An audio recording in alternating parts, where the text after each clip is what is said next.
La tempête Alex a eu un impact considérable sur la ressource en eau, puisqu'on peut considérer aujourd'hui que l'écoulement, le régime hydraulique du fleuve Roya a été complètement modifié. Comme on sait qu'il y aura d'autres Alex du fait des règlements climatiques, comme on constate également que la pluie diminue, on a effectivement un impact fort de l'évolution climatique sur les ressources en eau disponibles aujourd'hui, les ressources conventionnelles, naturelles, on va dire, de la principauté et du bassin versant en général de Nice à Menton, en fait.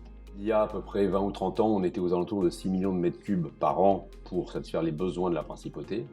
Et on est aujourd'hui rendu à 4 200 000 mètres cubes, donc une baisse continue de l'ordre de 30% par rapport aux besoins d'il y a 20 ou 30 ans. Donc, cette diminution s'explique par une meilleure efficience des usages de l'eau en principauté, de la part de différents acteurs. D'ailleurs, l'État monégasque, qui a fait des efforts considérables pour améliorer l'arrosage des jardinières et des espaces verts de la principauté, pour mobiliser des ressources non potables pour assurer des usages tels que le nettoyage de la voirie.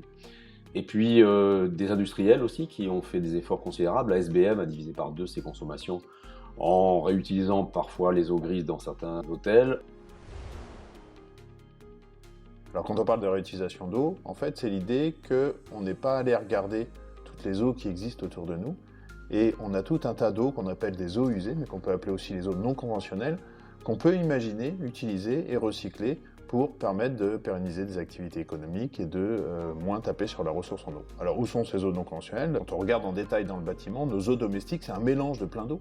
C'est un mélange des eaux de ma douche, ça s'appelle les eaux grises, un mélange de mes eaux de toilette, ça s'appelle les eaux noires, qui sont elles-mêmes un mélange, comme on le sait, des eaux jaunes, donc ça c'est l'urine, et des eaux marron qui sont les déjections. Et pourquoi on fait cette distinction-là? Parce qu'en fait, chaque type d'eau a ses propriétés, ses qualités. Les eaux de ma douche, elles sont très volumineuses, et franchement, il n'y a quasiment rien dedans, un petit peu de savon, donc on sent très bien qu'on va pouvoir les réutiliser pour un jardin, pour laver la route, etc., facilement. Donc en fait, on arrive à catégoriser, à identifier toutes ces eaux-là, qui sont dans la réalité parfois mélangées, mais qu'on peut aller chercher une à une pour les revaloriser séparément.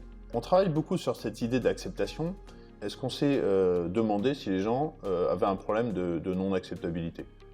Donc en fait, quand on les sonde, l'usager, en fait, non, d'année en année, il y a des sondages Sofres qui disent « moi, je veux utiliser des eaux recyclées ». Donc ils n'ont pas de problème. Donc aujourd'hui, on a plusieurs types de projets.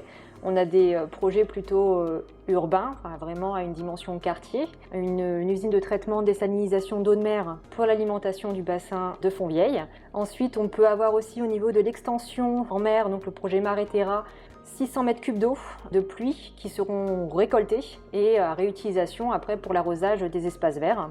On peut retrouver également sur des bâtiments de la récupération d'eau de pluie. Donc c'est ce qu'on peut retrouver sur la Villa Girasol par exemple, ou la Villa Paloma. Donc c'est pareil, ça sert aussi principalement pour l'arrosage des espaces verts. Sur le projet du Bel Air, nous aurons en fait un système de récupération des eaux grises à destination du coup de l'arrosage des espaces verts, puisque sur cette tour en fait qui va être construite, nous avons beaucoup d'espaces verts qui va favoriser aussi l'évapotranspiration, qui va réduire ses besoins de clim. Donc pour ça, pour être dans un cycle vertueux, nous allons récupérer pas mal d'eau. Globalement, on arrive quand même à une économie estimée pour l'instant de 1200 mètres cubes d'eau par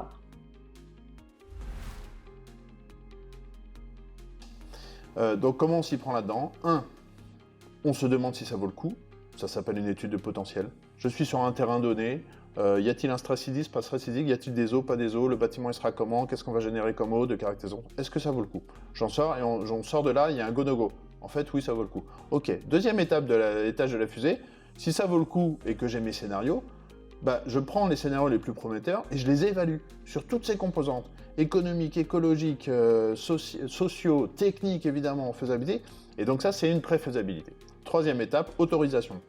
Parce qu'il n'y a aucune, en tout cas c'est le cas dans la principauté et en France, vous êtes obligé de déposer un dossier, de montrer aux autorités que ça va le faire. D'où l'importance des phases d'avant. Et une fois que vous avez votre autorisation, c'est mise en place, travaux, et la dernière étape, c'est l'exploitation. Aujourd'hui, avec cette formation particulièrement, on est dans la démarche de faire comprendre aux consommateurs ou de rassurer le consommateur sur le fait que des techniques existent pour permettre à des eaux déjà utilisées de redevenir des eaux potables ou des eaux de qualité sanitaire ou des eaux de qualité baignade. On n'a pas une réglementation spécifique pour le recyclage des eaux. En revanche, on a laissé une possibilité pour qu'on puisse recourir à des eaux qui ne seraient pas l'eau du réseau potable. C'est un système dérogatoire où il faudra demander auprès du ministre d'État, avec instruction technique de la Direction de l'Action sanitaire, demander une utilisation en apportant un dossier technique permettant de vérifier que l'eau est de qualité potable ou assimilée. Phrase de conclusion, c'est que la réussite des projets de réutilisation, c'est pas 20 mots, c'est une réussite collective, et que pour que ça fonctionne, il faut 3 choses. La première, c'est qu'il faut qu'il y ait un terrain dans lequel la question se pose. La deuxième, c'est qu'il faut des gens qui soient éveillés et capables de pousser, capables d'avoir le courage, capables d'être convaincants. Et puis le troisième, il faut avoir une méthode. Et quand vous avez tout ça réuni, finalement de quelque chose qui est complexe, vous en sortez de quelque chose qui est finalement évident. Et c'est tellement évident que c'est pas encore mis en place, et c'est ça qu'il faut jouer. Donc on a besoin des early adopters, des premiers ambassadeurs, qui vont faire les premières en fait, finalement, et puis montrer l'exemple et ouvrir la voie à tous les autres qui pourront s'engouffrer derrière.